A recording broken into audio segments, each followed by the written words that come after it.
ပရိသတ်များအားလုံးပဲမင်္ဂလာပါရှင်မြန်မာ Audio Board Channel ကနေပြန်လည်ကြိုဆိုလိုက်ပါတယ်ရှင်ဒီနေ့ဖတ်ပြမှာကတော့ရှမ်းနယ်ကြီးများသမိုင်းစူးစီးမှုတွေကမှစူးစီးမှုတစ်ခုဖြစ်တဲ့နေထွက်ဘရင်ပြည်လည်ပြင်ရဲ့အကြောင်းကိုဖတ်ပြတင်ဆက်ပေးမှာဖြစ်ပါတယ်ရှင်နေထွက်ဘရင်ပြည်လည်ပြင်ဖုံးလုံးကြီးများတလိမ့်လိမ့်တက်အောင်မြင်းတစည်းကိုအတော့နှင်၍စီးနှင်လာတဲ့လူငယ်နှစ်ယောက်ငယ်မူငယ်သွေးကြ၍ပြိုပြင်းနှုတ်ငယ်မှုများနဲ့ပြည့်စုံနေတဲ့သူတို့ရဲ့မျက်နှာသွင်ပြင်ကိုစိုးရိမ်တော့ကပြပါရဟုသောအမိုက်မောင်တစ်ခုကဖြက်စီးလျက်ရှိနေပါတယ်။ရှမ်းရိုးရာပိုးဖဲအနှက်ရောင်ဝတ်စုံကိုစီဝတ်ဆင်ပြီးတော့ရိုးရာကောင်းမောင်ကိုပတ်ဆင်ထားတယ်။၎င်းတို့နှစ်ယောက်ကိုရုတ်တရက်ကြည့်လိုက်ရုံနဲ့တာမန်ညောင်ညစင်းရဲသားပြည်သူမဟုတ်နိုင်ကြောင်းအထင်သာပေါ်လွင်နေပါတယ်။ဟုတ်ပါတယ်တိတိကျကျပြောရမယ်ဆိုရင်တော့ထိုသူနှစ်ဦးကတော့မိုင်းမောစော်ဘွားရဲ့သားတော်နဲ့သမီးတော်နှစ်ဦးဖြစ်တယ်။ဆက်ဖသားနဲ့ဆက်မေယာဟူ၍အမည်ရတဲ့စော်ဘွားမောင်နှမနှစ်ဦးပဲဖြစ်ပါတယ်။ကျိုင်းစင်စော်ဘွားကမိုင်းမောပြည်ကိုသိမ်းပိုက်ပြီးတဲ့နောက်မှာတော့ခမဲတော်အပါအဝင်မိမိတို့အားကိုးအားထားပြုရမယ်ကိုရန်တော်တက်များကြဆုံးခဲ့ရပါတယ်။မိမိတို့ဟာလေကျိုင်းစင်စော်ဘွားလက်ကလွတ်အောင်အခုလိုအသက်လူပြေးခဲ့ရတယ်။အစကတော့ခြေဦးတက်ရထွက်ပြေးတင်းရှောင်လာခဲ့ကြတာပေါ့နောက်ဆုံးမှာတော့မိမိတို့ထက်အစစအရာရာတာလွန်ပြီးတော့လက်နက်စကြရှင်ဖြစ်တဲ့ပေါက်ကံပြည်ရှင်အလောင်းစီသူမင်းကြီးထံမှာခိုလုံခွင့်တောင်းရန်ဆုံးဖြတ်ခဲ့ကြပါတယ်ပေါက်ကံပြည်သို့ဦးတည်၍ထွက်ခွာခဲ့ကြခြင်းဖြစ်ပါတယ်နှမလေးဆက်မြင်ရရင်မောနေပြီလားကွမမောပါဘူးမောင်ကြီးရဲ့လမ်းခရီးတစ်လျှောက်လုံးမှာအန်ရဲ့အခက်အခဲပေါင်းစုံကိုကြော်လွှားခဲ့ပြီးပြီမို့နှမလေးလည်းအဆင်ပြေပါတယ်အေးကွယ်ဟိုးရှိမှာပေါက်ကံပြည်ကြီးလဲလှမ်းမြင်နေရပြီမို့စီးတော်မြင်းဟာလဲမပန်းရလေးအောင်ခဏတစ်ဖြုတ်အနားယူကြအောင်စို့ဆက်ဖသားကအကိုကြီးပြီးမိမိမှာအသင့်ပါလာတဲ့တောက်တော်ဘူးကိုနှမငယ်အားလှမ်းပေးရင်းနဲ့တပ်ပြင်းရှည်တစ်ချက်ချလိုက်ပါတယ်အဲ့ဒီနောက်မှာတော့စီးတော်မြင်းကြီးအားညင်သားစွာပုတ်သက်ပေးရင်းနဲ့တာကြီးရေမင်းလည်းခရီးတုံဆိုင်နှင်းခဲ့ရတော့ပေးမနေရောပေါ့ခဏလောက်ထက်ယုံပြီးရင်တော့ပေါက်ကံပြည်ကိုရောက်ပါပြီကွယ်ဆက်ဖသားရဲ့စီးတော်မြင်းညိုကြီးကလည်းတခင်စကားကိုနားလည်ဟန်းနဲ့ဟီတန်တစ်ချက်ပေးတာပေါ့မကြခင်မှာတော့သူတို့မောင်နှမနှစ်ယောက်ဟာခံမှန်းထားတဲ့အချိန်တက်စောပြီးတော့ပကံနေပြီးတော့ကိုရောက်ခဲ့ကြတာပေါ့အဲ့ဒီနောက်မှာတော့တကားမှုကြီးကမင်းကြီးထံသို့ဝင်ရောက်ခါစားခွင့်ပြုရန်ရိုသေစွာပန်ကြားကြပါတယ်ဒီလိုနဲ့ပဲအလောင်းစီသူမင်းကြီးရဲ့ရှေ့တော်မှောက်ကိုအရောက်မှာတော့မောင်တို့မယ်တို့ကဘယ်အရက်ဒေသကလာကြတာလဲကွမှန်ပါဖေဟာကျွန်တော်မျိုးမောင်နှမနှစ်ယောက်ဟာအထက်ရှမ်းပြည်ကလာခဲ့ကြတာပါဖေဟာကျွန်တော်မျိုးတို့အနေထိုင်ရန်မိုင်းမောပြည်ကိုတော့ကျိုင်းစင်စော်ဘွားကအတိုက်ခိုက်သိမ်းပိုက်ပြီးတော့ခမဲတော်ကိုပါကိုမြတ်တုတ်တင်ခဲ့တဲ့အတွက်အခုလိုဖုံးတော်ရှင်မကြီးတန်အားကိုခိုလို့ရအကြောင်းပါဖေဟာအေးကွယ်ငါကိုတော့ကြားရတာအလုံးပဲစိတ်နှလုံးမသားမရဖြစ်တော်မူတယ်ကျိုင်းစင်စော်ဘွားကိုလည်းဆုံးမတော်မူပြီးတော့တင်တို့ဟောနန်းကိုပြန်ရအောင်ကူညီပေးဖို့ငါကိုတော့ဂရိပေးတယ်ကွကျေးဇူးကြည်မြတ်လှအကြောင်းပါဖေဟာအော်ဒါနဲ့တင့်ရဲ့နှမလေးဆက်မင်းရဟာကောင်းချင်းငါးပြားနဲ့ပြည်စုံတဲ့အပြင်တော်ဝင်အမျိုးသမီးတို့ရဲ့အလားတရားများနဲ့လည်းပြည်စုံတဲ့အတွက်ငါကိုတော့မြင်မြင်ချင်းကိုနှစ်သက်မျက်နှိုးတော်မူတယ်ဒါကြောင့်ကာမပိုင်လင်းယောက်ျားရှိမရှိရှောက်တင်စမ်းမအောင်ကွမှန်မဖေဟာကျွန်တော်မျိုးမရဲ့နှမလေးဟာငယ်ရွယ်နှုတ်ပြိုပြီးတော့ရှင်ဘိုးတော်မတန်းမှုတဲ့ဟောနန်းပြူပြူစစ်စစ်တယောက်ပါဖေဟာအေးဒီလိုဆိုရင်တော့တင့်ရဲ့နှမတော်ကိုငါကိုတော့မိဖုရားအဖြစ်မြောက်စားတော်မူလို့တယ်ခွင့်ပြုပေးနိုင်မလားဆက်ဖသားအရှင်မင်းကြီးကကျွန်ုပ်ရဲ့နှမတော်ကိုနှစ်သက်မျက်နှိုးဆောင်ကြားသိရတဲ့အတွက်အလွန်တရာမြဝမ်းမြောက်ဝမ်းသာရှိလာအကြောင်းပါဖေဟာကျွန်ုပ်ရဲ့ရောက်ဖတော်ဖြစ်တဲ့မောင်မင်းကိုလည်းပြစ်မထားပါဘူးကွ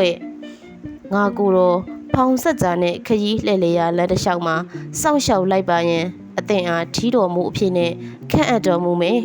ကျေနပ်ရဲ့လားကွကျေနပ်ဝမ်းမြောက်လှကြောင်းပါဖေဟာ ပောက်ကံပြီးကိုလာရောက်ရခြင်းကျိုင်းစင်စော်ဘွားရဲ့ရှမ်းမှကင်းဝေးစေရန်ဖြစ်ပေမဲ့အခုအခါမှာတော့မထင်မှတ်ပဲအလောင်းစီသူမင်းကိုလက်နက်စကြရှင်ဘရင်တစ်ပါးရဲ့ရောက်ဖတော့ဖြစ်ခဲ့ရခြင်းပေါ်မှာတော့စက်ဖတာအလုံးကိုမှကျေနပ်ဝမ်းမြောက်နေရှာတာပေါ့အဲ့ဒီမှာတော့အခွင့်အရေးကိုအသုံးချပြီးတဆင့်ထက်တဆင့်မြင့်ကဖုံးလှန်ယုံကြီးမားလာစေဖို့အတွက်လည်းအချိန်ပြည့်ကြံစည်အားထုတ်တော်တာပေါ့ဒီလိုနဲ့ဒီနေ့မှာတော့အလောင်းစီသူမင်းကြီးဖောင်းတော်လှည့်လေရာခရီးတလျှောက်စက်ဖသားတို့မောင်နှမနှစ်ယောက်စလုံးလိုက်ပါခဲ့ရတာပေါ့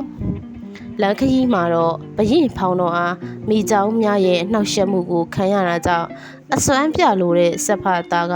ရေထဲကိုဆင်းပြီးတော့တမြောင်တလက်ထဲနဲ့၎င်းရဲ့မိเจ้าတို့ကိုတိုက်ခိုက်ရှင်းလင်းပြခဲ့တာပေါ့ဒီလိုအံ့ဖွယ်သူရဲ့ထူးခြားစွာသောစက်ဖသားရဲ့အစွမ်းကိုမြင်တွေ့ရတဲ့အလောင်းစီသူမင်းကြီးကတော့နှစ်သက်သဘောကျတော်မူတာပေါ့လူရာစုကိုတောင်းစီတော့တယ်အဲ့ဒီအခါတော့အခွင့်အရေးကိုစောင့်မျှော်နေတဲ့စက်ဖသားက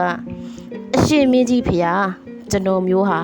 အရှင်ရဲ့တစ္ဆာတော်ကလူယုံတစ်ယောက်ဖြစ်တယ်လို့ရောက်ဖတော့လေဖြစ်တဲ့အတွက်မောကိုပြည်တော်စော်ဘွားအဖြစ်အုပ်ချုပ်လိုပါတယ်ဖေဟာဒီလိုဆိုရင်တော့ငါကိုတော့ပောက်ကံနေပြီးတော့ကိုပြန်လေရောက်ရှိတဲ့အခါမှာမောင်မင်းရဲ့စိတ်တိုင်းကြစီမံဆောင်ရွက်ပြီးတော်မူမယ်ကျေနပ်စေကွယ်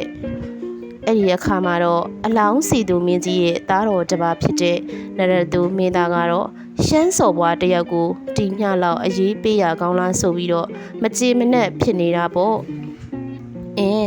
ငါရဲ့နောက်တော်ကြီးမင်းရှင်စောမရှိကြများငါများနေရရမလားအောင်းမိပါတယ်အခုတော့ဘာမဟုတ်တဲ့ထီးတော်မူတယောက်ကိုခမဲတော်ကအရေးတော်ပေးနေပြန်ပြီကြောက်နရသူက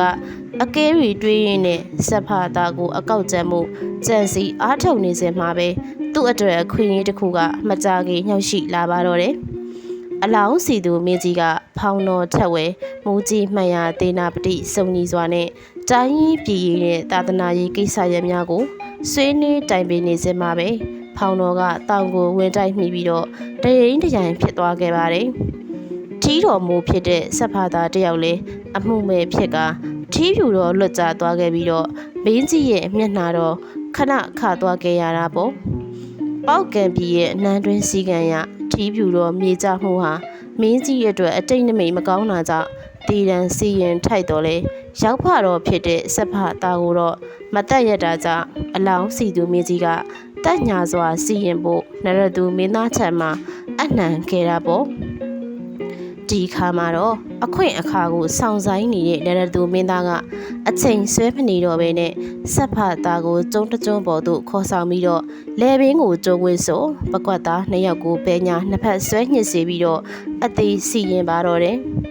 ဖောင်းတော်ထက်ဝေကြံ့ရင်ခဲ့တဲ့နှမတော်ဆက်မင်းရကလည်းနရသူနဲ့အတူပါသွားတဲ့အကိုတော်ကိုစိုးရိမ်စိတ်နဲ့လေတဆန့်ဆန့်ဖြစ်ပြီးစောင့်မျှော်နေရရှာတာပေါ့။အိုးနရသူမင်းသားတော်ပြန်တော်ရှောက်နေပြီပဲ။ငါရဲ့အကိုတော်ကိုအခုထိမတွေးမိသေးပါလား။ဒီနိုကိုကြည့်ရတာလေမမှန်တယ်လို့ပဲ။အကိုတော်အန်နေရင်များကင်းပါလိစား။ဒါမှမဟုတ်သူတို့တွေအကိုတော်ကိုဖျောက်ဖျက်ဖြစ်လိုက်ကြပြီလား။ဖယားမိဖုရားဆက်မင်းရလဲအကိုတော်အတွက်စိုးရိမ်တော့ကပြပါရအများလျက်ရှိပြီးတော့အရေးကိစ္စတို့ကိုမင်းကြီးကိုအလင်းအမြန်လျှောက်ထားခြင်းပေမဲ့မင်းကြီးတယောက်မှလည်းညီလာခံမပြီးဆုံးသေးတဲ့အတွက်အခွင့်အရေးမရဖြစ်နေရှာတာပေါ့အဲ့ဒီနောက်တော့ကြံရမညတဲ့အဆုံးမှာမိမိကိုမင်းကြီးအာယုံစိုက်ရန်အတွက်ဖောင်းတော်ဦးထိတ်စပင်ဖြတ်ပြီးခေါင်းလျှော်ပါတော့တယ်ဒီအခါမှာတော့နရသူကမိဖုရားရဲ့အပြုမူဟာအလွန်တရာနမိတ်ဆိုးတဲ့အမှုကိစ္စဖြစ်တဲ့အတွက်ဘရင်ထံတင်သွင်းကအမှုစီရင်စီပြန်ပါတယ်။အော်ငယ်ရွယ်လုံးနဲ့ဟော်နှန်းသူမှုမတိတက်လေသလားကွယ်။ကဲပါနရသူရဲ့ငါကိုရောရဲ့မိဖုရားဆက်မင်းရဟာအသက်ရွယ်အားဖြင့်ငယ်ရွယ်လုံးသေးတာကတကြောင်တိုင်းရင်သူမိဖုရားဖြစ်တာကတကြောင်မို့တည်တံအစာမြန်ရက်သာနှင်းလိုက်ပါတော့ကွယ်။တို့ပါတော့လေနရသူကတော့စက်ဖသားအတိုင်းပဲနှမတော်ကိုကွမြက်ပြန်နေရမောင်နှမနှစ်ယောက်လုံးအယူတိမ်၍နှစိမ့်များဖြစ်ရရှာတာပေါ့ အဲ့ဒီလိုနှစိမ့်ဖြစ်သွားတဲ့မောင်နှမနှစ်ဖော်ကအလောင်းစီသူမင်းကြီးဖောင်ဆက်ကြနဲ့ပြန်တဲ့အဆန်ခရီးအရောက်မှာတော့ဟဲ့မင်းကြီးများငါကိုတော်ရဲ့ဖောင်ဆက်ကြရုတ်တရက်ရက်တက်သွားပါလားဟိုတခါကလိုမျိုးမိเจ้าများနှောက်ရှက်လေသလားကွမြည်သည့်အနှောက်ရှက်များမတွေ့ရှိရကြောင်းပါဖေဟာဟေးဒီလိုဆိုရင်တော့အံ့ဘွယ်သူရဲ့ထူးခြားမှုတစ်ခုပါလားဟဲ့ဟူးရဖြူဟူးရညိုတို့ရှောက်တင်ချက်အရာတော့မမြင်နိုင်တဲ့အနှောင်ပယောဂတစ်ခုဖြစ်နိုင်တဲ့အတွက်အရှင်မင်းကြီးရဲ့ကျိန်ဆက်ကြားနဲ့ခေါ်ယူကစစ်ဆေးတင်ကြောင်းပါဖေဟာဒီအခါမှာတော့အမင်းကြီးလဲရှေးပြင်းအားကျိန်ဆက်ကြားနဲ့ရ၍စင်ကော်တဲ့အခါမှာတော့အလိုရောက်ဖတော့ဆက်ဖတာနဲ့မိဖုရားလေးတို့မောင်နှမနှစ်ယောက်ပါလားဘလို့ဖြစ်ကြတာလဲကွယ်အရှင်မင်းကြီးကကျွန်တော်မျိုးတို့ရဲ့အပြစ်ဒဏ်ကိုလျှော့ပေါ့စီရင်စေတော်ညာလဲအရှင်သားတော်နရသူမင်းသားကမထောက်မညာစီရင်တော်မူတဲ့အတွက်ယခုလိုနှစိမ့်ဘဝသို့ရောက်ရှိရအကြောင်းပါဖေဟာအိုးအဖြစ်ဆုံးလိုက်ပါပြီရောက်ဖတော်တို့ရဲ့ကျွန်တော်မျိုးတို့ဟာအရှင်မင်းကြီးရှေ့တော်မှာစတင်ခါစားတဲ့အချိန်မှစလို့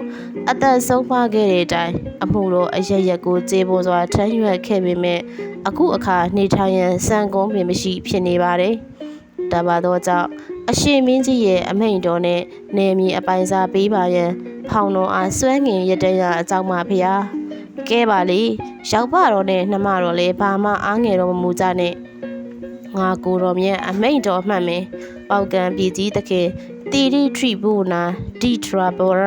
ဓမ္မရာဇာပွဲကံရှေမြေတနေငါမင်းကြီးဟာစက်ဖတာနဲ့ဆက်မေရာဟုသောရှမ်းစော်ပွားမောင်နှမတို့အားရေရှင်းဝိုင်းနဲ့လေပြင်းကျုံးမှန်သမျှကိုပြေလေပြင်းဟုသောပွဲအမီနဲ့အပြီးပိုင်စားပေးတော်မူမယ်ထိုလေပြင်းကျုံးတို့တွင်လောက်ကင်စားတော့ကြတဲ့ပြည်သူပြည်သားမှန်သမျှအသင်တို့မောင်နှမအားဗလိဒါနစုံလင်စွာနဲ့ပူတော်ပတစေရန်ငါမင်းတရားအမိန်တော်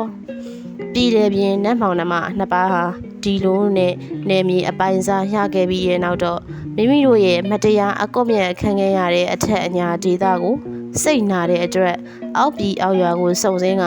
ရိုးရာနဲ့တွေအဖြစ်နဲ့ပူဇော်ပတမှုကိုခံယူတော်မူကြပါတော့တယ်